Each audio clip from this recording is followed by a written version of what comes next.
ಅಯೋಧ್ಯ ರಾಮ ಮಂದಿರ ಕಾಣಿಕೆ ಹಣ ಲೂಟಿ. ಸಿಕ್ಕಿಬಿದ್ದ 8 ಕಿಂಗ್ ಪಿನ್ ಹಿನ್ನೆಲೆ ಕೇಳಿದ್ರೆ ಶಾಕ್ ಆಗ್ತೀರಾ? ಎಸ್ ವೀಕ್ಷಕರೇ, ಕೋಟ್ಯಾಂತರ ಹಿಂದೂಗಳ ಆರಾಧ್ಯ ದೈವ ಅಯೋಧ್ಯೆಯ ಪ್ರಭು ಶ್ರೀರಾಮನ ಭವ್ಯ ಮಂದಿರದ ಕಾಣಿಕೆ ಹುಂಡಿಗೆ ಕನ್ನ ಹಾಕಿದ್ದು ಇಡೀ ದೇಶವನ್ನೇ ಬೆಚ್ಚಿ ಬೀಳಿಸಿದೆ. ಜಗತ್ತಿನ ಮೂಲೆ ಮೂಲೆಗಳಿಂದ ಭಕ್ತರು ಅತ್ಯಂತ ಶ್ರದ್ಧಾ ಭಕ್ತಿಯಿಂದ ರಾಮಲಲ್ಲನಿಗೆ ಅರ್ಪಿಸ್ತಾ ಇದ್ದಂತಹ ಕೋಟಿ ಕೋಟಿ ಹಣವನ್ನ ಅಲ್ಲಿನ ಸಿಬ್ಬಂದಿಗಳೇ ಲೂಟಿ ಮಾಡಿರುವಂತಹ ವಿಷಯ ದೊಡ್ಡ ಶಾಕನ್ನು ಕೊಟ್ಟಿದೆ. ಹೌದು ವೀಕ್ಷಕರೇ, ಭಕ್ತರ ನಂಬಿಕೆಗೆ ದ್ರೋಹ ಬಗೆದು ಶ್ರೀರಾಮ ಜನ್ಮಭೂಮಿ ತೀರ್ಥಕ್ಷೇತ್ರ ಟ್ರಸ್ಟ್ನ ಕಾಣಿಕೆಯನ್ನು ದುರುಪಯೋಗಪಡಿಸಿಕೊಳ್ತಾ ಇದ್ದಂತಹ ಅತ್ಯಂತ ಆಘಾತಕಾರಿ ಹಗರಣವೊಂದನ್ನು ಉತ್ತರ ಪ್ರದೇಶ ಪೊಲೀಸರು ಭೇದಿಸಿದ್ದಾರೆ. ಈ ಭೀಕರ ವಂಚನೆಯ ಪ್ರಕರಣದಲ್ಲಿ ಭಾಗಿಯಾಗಿದ್ದಂತಹ ಒಬ್ಬ ಸರ್ಕಾರಿ ಶಾಲಾ ಶಿಕ್ಷಕ, ಮಾಜಿ ಕಾರ್ ಮೆಕ್ಯಾನಿಕ್, ನಿವೃತ್ತ ಬ್ಯಾಂಕ್ ಅಧಿಕಾರಿ ಹಾಗೂ ರಾಮ ಮಂದಿರದ ಹಿರಿಯ ಟ್ರಸ್ಟಿಯ ಅತ್ಯಂತ ನಂಬಿಕಸ್ಥ ಚಾಲಕ ಸೇರಿದಂತೆ ಒಟ್ಟು 8 ಜನರನ್ನ ಪೊಲೀಸರು ಹೆಡೆಮುರಿ ಕಟ್ಟಿದ್ದಾರೆ. ಬಂಧಿತರಾದ 8 ಮಂದಿಯ ಹಿಸ್ಟ್ರಿಯನ್ನು ಕೇಳಿದರೆ ಬಾಯ ಮೇಲೆ ಬೆರಳು ಇಡ್ತೀರಾ. ಹಾಗಾದರೆ ಯಾರು 8 ಜನ ಆರೋಪಿಗಳು? ಇವರ ಹಿನ್ನೆಲೆ ಏನು? ರಾಮ ಮಂದಿರದಲ್ಲಿ ಇವರು ಕಳ್ಳತನ ಮಾಡುತ್ತಿದ್ದು ಹೇಗೆ? ಪಿನ್ ಟು ಪಿನ್ ಮಾಹಿತಿಯನ್ನು ನೋಡ್ತಾ ಹೋಗೋಣ. ನಾನು ಶಿವಮೂರ್ತಿ ಸ್ವರೂಪ. ಅವಿನಾಶ್ ಶುಕ್ಲಾ ಎಂಬ ಶಿಕ್ಷಕ ಯಾರು? ವೀಕ್ಷಕರೇ, ಈ ಭ್ರಷ್ಟ ಜಾಲದಲ್ಲಿ ಸಿಕ್ಕಿಬಿದ್ದಿರುವಂತಹ ಮೊದಲ ಆರೋಪಿ ಅವಿನಾಶ್ ಶುಕ್ಲಾ. ಈತ ಒಬ್ಬ ಪ್ರಾಥಮಿಕ ಶಾಲಾ ಶಿಕ್ಷಕನಾಗಿದ್ದು ರಾಮ ಮಂದಿರದಲ್ಲಿ ದೈನಂದಿನ ಕಾಣಿಕೆ ಹಣವನ್ನು ತಾಳೆ ನೋಡುವ ಕೆಲಸಕ್ಕೆ ನಿಯೋಜನೆಗೊಂಡಿದ್ದ.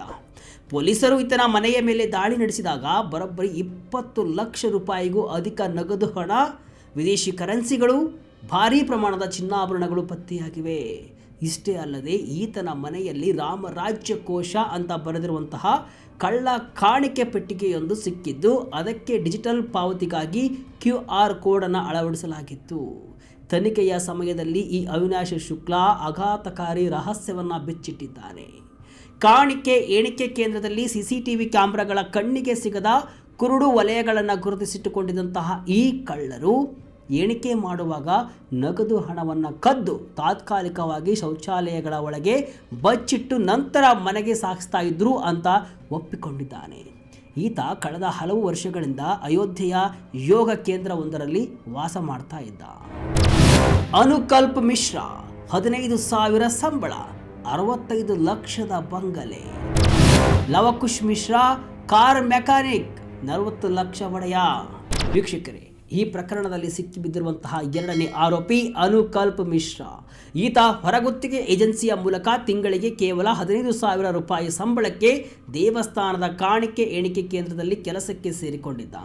ಆದರೆ ಕೇವಲ ಕೆಲವೇ ತಿಂಗಳುಗಳಲ್ಲಿ ಈತ ಬರೋಬ್ಬರಿ 65 ಲಕ್ಷ ರೂಪಾಯಿ ಮೌಲ್ಯದ ಐಷಾರಾಮಿ ಮನೆ, ತನ್ನ ಸ್ವಂತ ಗ್ರಾಮವಾದ ಬಸವನಪಟ್ಟಣದಲ್ಲಿ ಒಂದು ದೊಡ್ಡ ಫಾರ್ಮ್ ಹೌಸ್, ದುಬಾರಿ ಬೆಲೆಯ ಬೈಕ್ ಹಾಗೂ ಅತ್ಯಂತ ಐಷಾರಾಮಿ SUV ಕಾರೊಂದನ್ನು ಬುಕ್ ಮಾಡಿದ್ದ.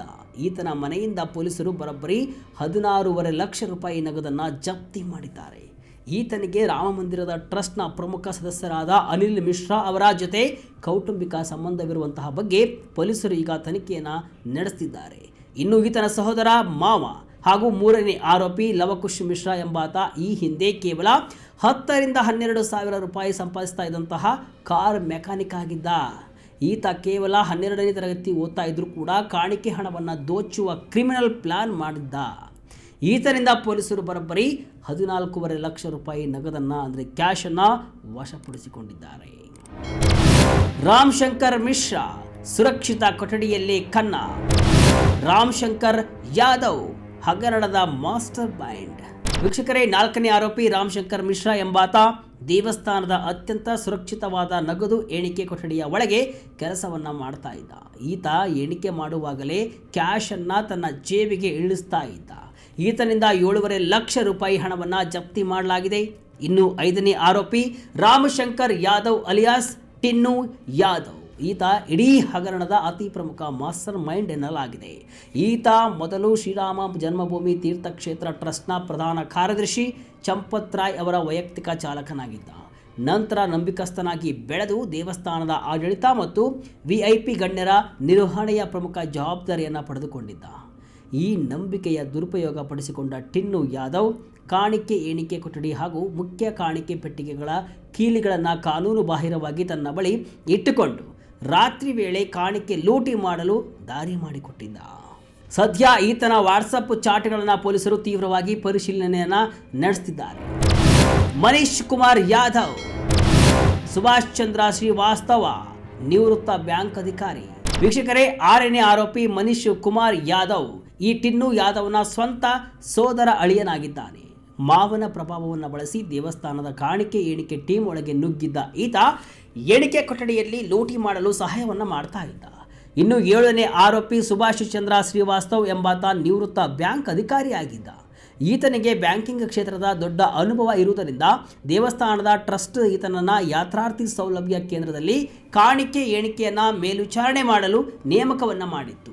ಅಲ್ಲಿ ನಡೀತಾ ಇದ್ದಂತಹ ಈ ಎಲ್ಲ ಕಳ್ಳಾಟಗಳನ್ನು ತಡೆಯುವ ಬದಲು ತಾನು ಸಹ ಭ್ರಷ್ಟರೊಂದಿಗೆ ಕೈಜೋಡಿಸಿ ಲೂಟಿ ಮಾಡಲು ಪ್ರೋತ್ಸಾಹ ನೀಡಿದ್ದಾನೆ ಎಂಬ ಗಂಭೀರ ಆರೋಪದ ಮೇಲೆ ಈತನನ್ನು ಬಂಧಿಸಲಾಗಿದೆ. 8ನೇ ಆರೋಪಿ ಕರುಣೇಶ್ ಪಾಂಡೆ. ವೀಕ್ಷಕರೇ, ಕೊನೆಯದಾಗಿ 8ನೇ ಆರೋಪಿಯಾಗಿ ಹೊರಗುತ್ತಿಗೆ ಸಂಸ್ಥೆಯ ನೌಕರ ಕರುಣೇಶ್ ಪಾಂಡೆ ಎಂಬುವನನ್ನು ಬಂಧಿಸಲಾಗಿದೆ. ಕಾಣಿಕೆ ಪೆಟ್ಟಿಗೆಗಳನ್ನು ತೆರೆಯುವುದು, ನೋಟುಗಳನ್ನು ಬೇರ್ಪಡಿಸುವುದು ಮತ್ತು ಎಣಿಸುವ ಮುಖ್ಯ ಜವಾಬ್ದಾರಿ ಈತನ ಮೇಲಿತ್ತು. ಈತ ಕಾಣಿಕೆ ಪೆಟ್ಟಿಗೆಗಳನ್ನು ಓಪನ್ ಮಾಡುವಾಗಲೇ ತನಗಿಷ್ಟ ಬಂದಷ್ಟು ನೋಟುಗಳನ್ನು ದೋಸ್ತಾ ಇದ್ದ. ಈತನಿಂದ ಪೊಲೀಸರು ಬರೋಬ್ಬರಿ 18 ಲಕ್ಷ ರೂಪಾಯಿಗೂ ಅಧಿಕ ಹಣವನ್ನು ವಶಪಡಿಸಿಕೊಂಡಿದ್ದಾರೆ. ಅಯೋಧ್ಯೆಯ ರಾಮಲಲ್ಲನ ದರ್ಶನ ಪಡೆದು ಭಕ್ತರು ತಮ್ಮ ಆಸ್ತಿ ಹಣವನ್ನು ರಾಮನ ಪಾದಕ್ಕೆ ಅರ್ಪಿಸುತ್ತಿದ್ದಾರೆ. ಇಂತಹ ನೀಚರು ಭಕ್ತರ ಪವಿತ್ರ ಕಾಣಿಕೆಯನ್ನು ಕದ್ದು ಜೇಬು ತುಂಬಿಸಿಕೊಳ್ಳುತ್ತಿದ್ದರು. ಸದ್ಯ ಪೊಲೀಸರು ಈ ಎಲ್ಲ 8 ಜನರನ್ನ ಜೈಲಿಗೆ ತಳ್ಳಿದ್ದು ಇವರ ಬ್ಯಾಂಕ್ ಖಾತೆಗಳು ಹಾಗೂ ಅಕ್ರಮ ಆಸ್ತಿಗಳನ್ನು ಜಪ್ತಿ ಮಾಡುವ ಪ್ರಕ್ರಿಯೆ ಮುಂದುವರೆದಿದೆ. ಸಿಸಿಟಿವಿ ಕ್ಯಾಮೆರಾ ಮರೆಮಾಚಿ ಕಳ್ಳತನ, ಬಾತ್ರೂಮ್ನಲ್ಲಿ ಕೋಟಿ ಕೋಟಿ ಕ್ಯಾಶ್ ಹೈಡ್. ವೀಕ್ಷಕರೇ, ಈ ಕಳ್ಳರು ದೇವಸ್ಥಾನದ ಹುಂಡಿ ಹಣವನ್ನು ಕಳ್ಳತನ ಮಾಡಲು ಮಾಡಿಕೊಂಡಿದ್ದಂತಹ ಪ್ಲಾನ್ ಕೇಳಿದ್ರೆ ನೀವು ನಿಜಕ್ಕೂ ದಂಗಾಗ್ತೀರಾ. ದೇವಸ್ಥಾನದ ಟ್ರಸ್ಟ್ ಅಧಿಕಾರಿಗಳಿಗೆ ಮೊದಲ ಬಾರಿಗೆ ಅನುಮಾನ ಬಂದಿದ್ದು ಬ್ಯಾಂಕ್ ಅಕೌಂಟ್ಗಳನ್ನು ಪರಿಶೀಲನೆ ಮಾಡಿದಾಗ. ಸಾಮಾನ್ಯವಾಗಿ ರಾಮ ಮಂದಿರದ ಒಂದು ಕಾಣಿಕೆ ಹುಂಡಿ ಖಾಲಿ ಮಾಡಿದಾಗ ಅದರಲ್ಲಿ 6ರಿಂದ 7 ಲಕ್ಷ ರೂಪಾಯಿ ಹಣ ಇರ್ತಾ ಇತ್ತು. ಆದರೆ ಕೆಲವು ವಾರಗಳಿಂದ ಹುಂಡಿ ಹಣದ ಕೌಂಟಿಂಗ್ ಮಾಡುವಾಗ 500 ರೂಪಾಯಿ ಮುಖಬೆಲೆಯ ನೋಟುಗಳ ಕಟ್ಟುಗಳಲ್ಲಿ ಭಾರಿ ವ್ಯತ್ಯಾಸ ಕಾಣಿಸಿಕೊಳ್ಳಲು ಶುರುವಾಯಿತು. ಈ ಅನುಮಾನ ಗಟ್ಟಿ ಆಗ್ತಾ ಇದ್ದಂತೆ ಹಣ ಎಣಿಕೆ ಮಾಡುವ ರೂಮ್ನಲ್ಲಿ ಅಧಿಕಾರಿಗಳು ಸೀಕ್ರೆಟ್ ಆಗಿ ಹಿಡನ್ ಕ್ಯಾಮ್ರಾಗಳನ್ನು ಇನ್ಸ್ಟಾಲ್ ಮಾಡ್ತಾರೆ. ಈ ಹಿಡನ್ ಕ್ಯಾಮ್ರಾ ದೃಶ್ಯಗಳನ್ನು ಪರಿಶೀಲಿಸಿದಾಗ ಕಳ್ಳರ ಅಸಲಿ ಆಟ ಬಯಲಾಯಿತು. ಹಣ ಎಣಿಕೆ ಮಾಡುವ ಸಿಬ್ಬಂದಿಯಲ್ಲಿ ಒಬ್ಬಾತ ದೇವಸ್ಥಾನದ ಸಿಸಿಟಿವಿ ಕ್ಯಾಮ್ರಾದ ಮುಂದೆ ನಿಂತುಕೊಂಡು ಕ್ಯಾಮರಾ ಕಾಣಿಸಿದಂತೆ ಮರೆಮಾಚ್ತಾ ಇದ್ದ. ಅದೇ ಸಮಯದಲ್ಲಿ ಆತನ ಪಾರ್ಟ್ನರ್ ಅಥವಾ ಸಹಚರ ನೋಟಿನ ಕಟ್ಟುಗಳಿಂದ ಹಣವನ್ನು ಕದ್ದು ತನ್ನ ಬಟ್ಟೆಯೊಳಗೆ ಅಡಗಿಸಿಟ್ಟುಕೊಳ್ತಾ ಇದ್ದ. ಇಷ್ಟೇ ಅಲ್ಲದೆ ಇವರ ಹತ್ತಿರ ಮತ್ತೊಂದು ಪ್ಲಾನ್ ಕೂಡ ಇತ್ತು. ಇವರು ಹಣ ಎಣಿಕೆ ಮಾಡುವಾಗ ಪ್ರತಿಯೊಂದು ಕ್ಯಾಶ್ ಬಂಡಲ್ಗೆ ಕೆಲವು ಎಕ್ಸ್ಟ್ರಾ ನೋಟುಗಳನ್ನು ಸೇರಿಸ್ತಾ ಇದ್ರು. ವೋಚರ್ ಜನರೇಟ್ ಮಾಡುವಾಗ ಕೇವಲ ಬಂಡಲ್ಗಳ ಸಂಖ್ಯೆಯನ್ನು ಮಾತ್ರ ಲೆಕ್ಕ ಹಾಕಲಾಗ್ತಿತ್ತು ಹೊರತು ಪ್ರತಿಯೊಂದು ಬಂಡಲ್ನಲ್ಲಿ ಎಷ್ಟು ನೋಟುಗಳಿವೆ ಅಂತ ಯಾರೂ ಕೂಡ ಚೆಕ್ ಮಾಡ್ತಾ ಇರಲಿಲ್ಲ. ನಂತರ ಈ ಹಣವನ್ನು ಬ್ಯಾಂಕಿಗೆ ಸಾಗಿಸುವ ಸಮಯದಲ್ಲಿ ಬಂಡಲ್ಗಳಲ್ಲಿದ್ದಂತಹ ಆ ಎಕ್ಸ್ಟ್ರಾ ನೋಟುಗಳನ್ನು ಕಳ್ಳರು ಯಾರಿಗೆ ತಿಳಿಯದಂತೆ ತೆಗಿತಾ ಇದ್ರು. ಹೀಗೆ ಮಾಡಿದಾಗ ವೋಚರ್ನಲ್ಲಿದ್ದಂತಹ ಒಟ್ಟು ಮೊತ್ತ ಬ್ಯಾಂಕ್ ಜಮೆ ಜೊತೆಗೆ ಪಕ್ಕಾ ಮ್ಯಾಚ್ ಆಗ್ತಾ ಇತ್ತು. ಆದರೆ ಕದ್ದ ಹಣ ಮಾತ್ರ ಕಳ್ಳರ ಜೇಬು ಸೇರ್ತಾ ಇತ್ತು. ಒಟ್ಟಾರೆಯಾಗಿ ಹೇಳುವುದಾದರೆ ಭಕ್ತರ ಶ್ರದ್ಧೆಯ ಸಂಕೇತವಾಗಿರುವಂತಹ ಅಯೋಧ್ಯೆ ರಾಮ ಮಂದಿರದಲ್ಲಿ ನಡೆದ ಈ ಕಾಣಿಕೆ ಹಣದ ಲೂಟಿ ಹಗರಣವು ಇಡೀ ದೇಶವನ್ನು ಬೆಚ್ಚಿ ಬೀಳಿಸಿದೆ. ಕೋಟ್ಯಾಂತರ ರಾಮ ಭಕ್ತರು ಅತ್ಯಂತ ಪವಿತ್ರ ಭಾವನೆಯಿಂದ ರಾಮಲಲ್ಲನಿಗೆ ಅರ್ಪಿಸಿದ ಕಾಣಿಕೆಯನ್ನು ದೇವಸ್ಥಾನದ ನಂಬಿಕಸ್ಥ ಸಿಬ್ಬಂದಿಗಳೇ ವ್ಯವಸ್ಥಿತವಾಗಿ ಕಳ್ಳತನ ಮಾಡಿರುವುದು ಅತ್ಯಂತ ನೀಚ ಕೃತ್ಯ ಮತ್ತು ಅಕ್ಷಮ್ಯ ಅಪರಾಧವಾಗಿದೆ. ಈ ವಂಚಕ ಜಾಲವನ್ನು ಯಶಸ್ವಿಯಾಗಿ ಬಯಲಿಗೆಳೆದು ಪ್ರಮುಖ ಕಿಂಗ್ ಪಿನ್ಗಳನ್ನು ಉತ್ತರ ಪ್ರದೇಶದ ಪೊಲೀಸರು ಈಗ ಬಂಧಿಸಿದ್ದಾರೆ. ತೀವ್ರ ವಿಚಾರಣೆಯನ್ನು ಕೂಡ ನಡೆಸ್ತಾ ಇದ್ದಾರೆ. ಈ ಗಂಭೀರ ಪ್ರಕರಣದ ಎಲ್ಲ ಆರೋಪಿಗಳಿಗೆ ಕಠಿಣ ಕಾನೂನು ಶಿಕ್ಷೆ ಆಗಬೇಕು ಮತ್ತು ಅವರು ಲೂಟಿ ಮಾಡಿರುವ ಸಾರ್ವಜನಿಕ ಹಣವನ್ನು ಪೂರ್ಣವಾಗಿ ವಸೂಲಿ ಮಾಡಬೇಕು. ಭಕ್ತರ ನಂಬಿಕೆಗೆ ದ್ರೋಹ ಬಗೆಯುವ ಇಂತಹ ಅಕ್ರಮಗಳು ಮರುಕಳಿಸದಂತೆ ಶ್ರೀರಾಮ ಜನ್ಮಭೂಮಿ ತೀರ್ಥಕ್ಷೇತ್ರ ಟ್ರಸ್ಟ್ ಇನ್ನು ಮುಂದೆ ಕಾಣಿಕೆ ಎಣಿಕೆ ಪ್ರಕ್ರಿಯೆಯಲ್ಲಿ ಕಟ್ಟುನಿಟ್ಟಾದ ಭದ್ರತೆ ಮತ್ತು ತಂತ್ರಜ್ಞಾನ ಆಧಾರಿತ ನಿರಂತರ ಪಾರದರ್ಶಕತೆಯನ್ನು ಕಾಯ್ದುಕೊಳ್ಳುವುದು ಅತ್ಯಗತ್ಯವಾಗಿದೆ. ತನಿಖೆ ಬಳಿಕ ಇನ್ನಷ್ಟು ಸ್ಫೋಟಕ ಸತ್ಯಗಳು ಕೂಡ ಹೊರಬೀಳುವ ಸಾಧ್ಯತೆ ಇದೆ. ಈ ಬಗ್ಗೆ ನಿಮಗೇನಿಸ್ತು ಕಮೆಂಟ್ ಮೂಲಕ ತಿಳಿಸಿ. ಇದಿಷ್ಟು ಇವತ್ತಿನ ವಿಶೇಷ. ಇದೇ ರೀತಿಯ ಹಲವು ವಿಶ್ಲೇಷಣೆ ಮಾಹಿತಿ ಅಷ್ಟೇ ಅಲ್ಲ, ಮನರಂಜನೆಯ ವಿಡಿಯೋಗಳಿಗಾಗಿ ವಿಜಯ ಕರ್ನಾಟಕ ವೆಬ್ಸೈಟ್, ಫೇಸ್ಬುಕ್ ಹಾಗೂ ಯೂಟ್ಯೂಬ್ ಪೇಜನ್ನು ಫಾಲೋ ಮಾಡಿ. ಧನ್ಯವಾದಗಳು.